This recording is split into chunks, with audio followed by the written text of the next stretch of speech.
Morning বন্ধুরা, তোমরা সব কেমন আছো? আশা করি ভালো আছো। আর আমার ইতিসাঙ্গার ব্লগ চ্যানেলে সবাইকে ওয়েলকাম। আর এদিকে বোনদের খাওয়া হলো জল খাবার। এখন বাজে হচ্ছে 11টা থেকে ব্লগটা আমার স্টার্ট করলাম, একটু দেরি করে স্টার্ট করলাম। আর আজকে অফিস ঘরে চলে এসেছি সকালবেলায়। আমি এখনও আসিনি, প্রথমবার এলাম, মানে প্রথমবার বলছি, সারাদিন সকাল থেকে এখন আসলাম।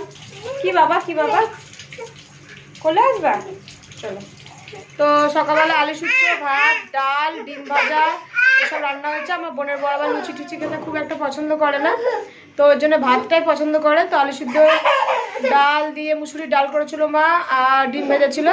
আর এখন কি রান্না হবে এক ঝলক দেখিনি তোমাদেরকে। সবার খাওয়া হয়ে গেছে, আমার ছেলে শুধু খাবে, বাকি আছে বড়টা। আর এদিকে দেখো, এই হচ্ছে দেশি মুরগি আর কি, এটা রান্না হবে। দেশি মুরগির মাংসটা আজকে আমি রান্না করব।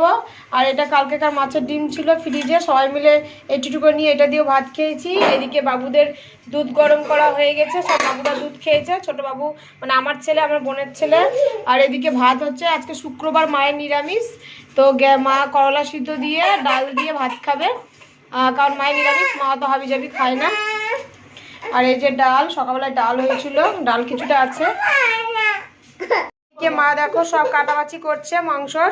মা হচ্ছে এগুলো বেছে ঠেছে চান করে পুজো দিবে, আর আমি মাংসটা করব, তাহলেই হয়ে যাবে। ভাত তো হচ্ছেই। আর বড়বাবু বসেছিল পড়তে, তো মিষ্টি নিয়ে এসেছিল দোদন, মিষ্টি খাচ্ছে, এখন মিষ্টি শেষই হয়নি। ওমা আসো। তো বন্ধুরা যাচ্ছি, বুনি আর আমি যাচ্ছি চুড়ি পরাতে বুনিকে। এই যে শ্রাবণ মাস পড়ে গেছে, মানে সবুজ চুড়ি আমি পরেছি। তো বোন পরবে না বলছিল, বললাম চল পরে নিয়ে আসি। ওদের ওদিকে পছন্দ করে না খুব একটা, কেউ পরে না আর কি আসলে। তো বিয়ারি লাগে, যেহেতু একটু গ্রাম দিকে আমার বোনের বিয়ে হয়েছে। তো যাচ্ছি এখন চুড়ি পরার জন্য, এসে আবার রান্না করব, তরকারিটা করব, তাহলে হয়ে যাবে। এই যে বাবুকে নিয়ে যাচ্ছি, বাবু থাকছে না এত রোদের মধ্যে। কত রোদ যে পড়েছে বন্ধুরা, কি বলবো, বিশাল রোদ। তো চলো চুড়িটা পরে আসি গা, তারপরে দেখা হচ্ছে। তো বন্ধুরা চান ধান কমপ্লিট হয়ে গেল, আর চুড়ি পরতে গেল বোন। চুড়ি সব শেষ, বিক্রি হয়ে গেছে, ঘুরে চলে এসেছি। এসে বললাম তাহলে মাংসটা চাপালাম, চাপিয়ে জল দিয়ে চান করলাম। মাংস এবার নামাবো, খেতে দেবো বোনদেরকে। 3:40 ট্রেন ধরবে, আর এখন সব খেতে দিয়ে দিব। আর ছোটো বাবুকে চান করাচ্ছি, ছোটো বাবুর শরীরটা একটু ভালো আছে। আর এখন ওকে খাওয়াবো, ওকেও ভাত খাওয়াবো। আগে বোনদেরকে দিয়ে দিই, কারণ এখন বাজে হচ্ছে 1:15, কারণ ওরা একটু রেস্ট করবে। এই রোদের মধ্যে খেয়ে ট্রেন ধরা খুব কষ্ট। আর আমি যাবো ট্রেনে চাপাতে, কারণ ওরা অতটা চেনে না রাস্তাঘাট ভালো করে। আসার সময় বাবা মায়ের সাথে এসছে, তো বাবা তো চলে গেছে, মা এখন থাকবে। তো চলো তার কী রান্না হয়েছে, আর কী মানে মাংসটা হচ্ছে, আর কী শাশুড়িমা দিয়েছে একবার দেখিয়ে নি। চলো, মাংস হয়ে গেছে বলতে শেষের দিকে একদম।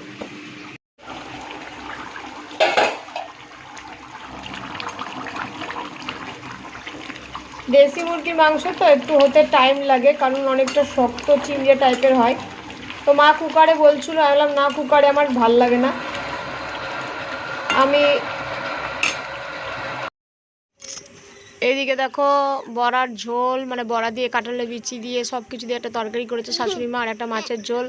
আর এটা হচ্ছে লাউ পাতা বোনায় বাটা, আর এটা হচ্ছে কালকেকার মাছের ডিম। ডালটা আজকে করেছে মা, আলু সিদ্ধ কিছুটা বেঁচে গেছে।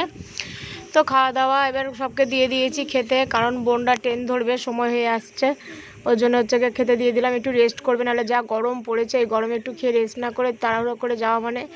তারপরে আবার বেরিয়ে পড়েছি, দেখো কিছুক্ষণ 1 ঘন্টা মতো রেস্ট নিয়ে টোটোতে আমি যাচ্ছি দিতে, কারণ বোন আর বোনের বর যেহেতু এই লাইনে খুব একটা যাওয়া আসা করেনি। এটা নিয়ে 2বার হলো আমার বাড়ি আসা বোনের বরের। আর বোন এসেছে কিন্তু লোকাল ট্রেনে এসেছে, এক্সপ্রেস ট্রেনের লাইনটা একটু আলাদা। তো আমি যাচ্ছি দিতে। আর ছোটো বাবুটার দিকে তাকিয়ে আমার মনটা খারাপ করছে, বাড়ি চলে যাচ্ছে, 2 দিন ছিল, খুব ভালো লাগছিলো। আর আমি বাবুকে কোলে নিয়ে গেছি, কারণ আমার সত্যি ভালো লাগছিল না। আর এখন বসে আছি, গঙ্গা পার হব। তো নৌকাটা ছাড়তে দেরি আছে, নৌকার মাথায় এই প্লাস্টিকটা খুলে দিয়েছে, বিশাল রোদ। তো দেখো একজনের ছাতার মধ্যে ঢুকে পড়েছি, কারণ বিশাল রোদ যখন গঙ্গা পার হচ্ছি। তো ছোট বাচ্চা, ওর তো রোদ লেগে যাবে। তো দেখো ওড়না দিচ্ছি, মাথায় রাখছে না। আর চারিদিকটা দেখছে, গঙ্গার চারিদিকটা দেখো কেমন তাকিয়ে দেখছে। এই গঙ্গা তো দেখতে পায় না, আমাদের বোলপুরে গঙ্গা নেই, তো দেখতে পায় না। তো দেখো এদিকে কত সুন্দর বসে আছে। আর এদিকে দেখো ট্রেনে চলেও এসেছি, ট্রেন ছাড়তে এখনও 25 মিনিট বাকি আছে। তো টাইম কাটাচ্ছি। তারপরে আবার বোন আবার কুলফি কিনে দিল, তো কুলফি খাবো না বললাম, দুধের জিনিস তো খুব একটা খাই না, গ্যাস অম্বল হয়। তো বললাম চলো একটু খেয়ে নিই। তো কুলফি কিনে দিল, কুলফিটা অতিরিক্ত ঠান্ডা, বেশ গরমের মধ্যে খেতে ভালো লাগছে। তো এদিকে কুলফি খাচ্ছি আর মনে হচ্ছে যে একা একা বাড়ি যাব, একটু ভালো লাগছে না। তো যাই হোক বন্ধুরা, কী আর করবো, কিছু করার নাই, বাড়ি যখন যেতেই হবে, কিছু কিছু করার নাই। মনে হচ্ছে আমিও ট্রেন ধরে চলে যাই, আমার ছোটো বাবু না থাকলে চলে যেতাম, পরের দিন চলে আসতাম। গুড ইভিনিং বন্ধুরা, এখন বাজে হচ্ছে 6:45, মানে 6:40 এরকম বাজে। তো বোনকে দিয়ে আসার পর এতটা রোদ গরম লেগে গেছে, এসে দেখছি বাবু কাঁদছিল, মানে জ্বর চলে এসেছিলো, ওই ফোড়াটার জন্য বারবার ওর জ্বর চলে আসছে। তারপরে ওকে জ্বরের ওষুধ খাওয়ানোর পর দেখো ঘুমিয়ে গেছে। তো আমিও একটু ঘুমিয়ে গেছিলাম, মানে গা গড়া দিয়েছিলাম ওর পাশে। তারপরে মা সব এসে দেখছি ঘর বাড়ি সব পরিষ্কার করে রেখেছে। আর সন্ধ্যে দিল মা, সন্ধ্যে দিয়ে এই যে মালা জপছে মা। তো এখন যাবো মায়ের জন্য চা করতে, আর আমার বড় ছেলেকে পড়াতে এসছে মাস্টার। তো চলো বন্ধুরা এখন চা করি। আজকে গরমটা পচা গরম, তাই না মা? খুব গরম আছে, গরমটা অতিরিক্ত গরম, মানে সহ্য করার মতন না। আর নৌকার ওপরে আগে দেওয়া থাকতো, প্লাস্টিক দেওয়া থাকতো, এখন হাওয়াতে প্লাস্টিক মানে সরে যাচ্ছে, তো নৌকা অন্যদিকে দিক হারিয়ে ফেলছে। ওর জন্যে নৌকা ওরা খুলে দিল ওটা, প্লাস্টিকটার খুব রোদ, খুব কষ্ট করে গেছি রোদে, আবার এসছি, বাচ্চাটারও কষ্ট হয়েছে রোদের মধ্যে। তো ছোটোবাবু ঘুমাচ্ছে, মা সন্ধ্যে দিল কেবলই। এখন যাবো মায়ের জন্য একটু চা করতে।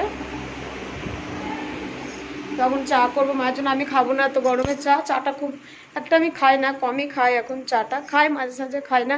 আর ওই ঘরে পড়াচ্ছে বড় ছেলেকে। তো চলো বন্ধুরা আমি চাটা ফট করে নিই। আর দেখো এদিকে মা এখনই সন্ধ্যে দিল ঠাকুরকে, কেবলই সন্ধ্যে দিল, আর এদিকে পড়াচ্ছে।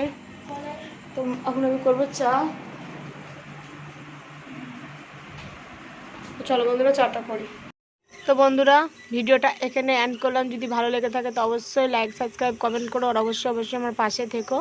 টাটা বাই বাই, সবাই ভালো থেকো, আর অনেক ভালোবাসা দিও। Tata bye bye.